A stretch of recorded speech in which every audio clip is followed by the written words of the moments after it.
Microbiology is the branch of biology that deals with microorganisms, including bacteria, viruses, fungi, and parasites. In a clinical microbiology laboratory, various tests are performed to identify and characterize these microorganisms. Here are some common microbiology tests along with their purposes. 1. Gram stain, a technique used to differentiate bacteria into gram-positive and gram-negative groups based on their cell wall structure.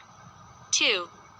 Culture and sensitivity, C and S** a test to grow bacteria or fungi from a clinical specimen, e.g., blood, urine, sputum, and determine the most effective antibiotic for treatment. 3. Antibiotic susceptibility testing determines the susceptibility of bacteria to specific antibiotics to guide treatment decisions. 4.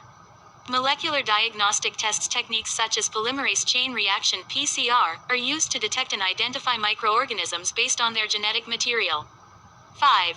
Serological tests detect antibodies produced by the immune system in response to an infection, aiding in the diagnosis of viral and some bacterial infections.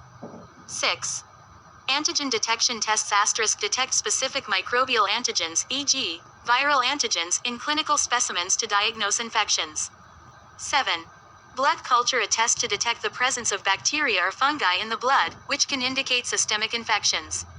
8. Urine culture, a test to identify bacteria or fungi in urine, helping diagnose urinary tract infections. 9. Stool culture * a test to detect bacterial, viral, or parasitic pathogens in the stool, aiding in the diagnosis of gastrointestinal infections. 10.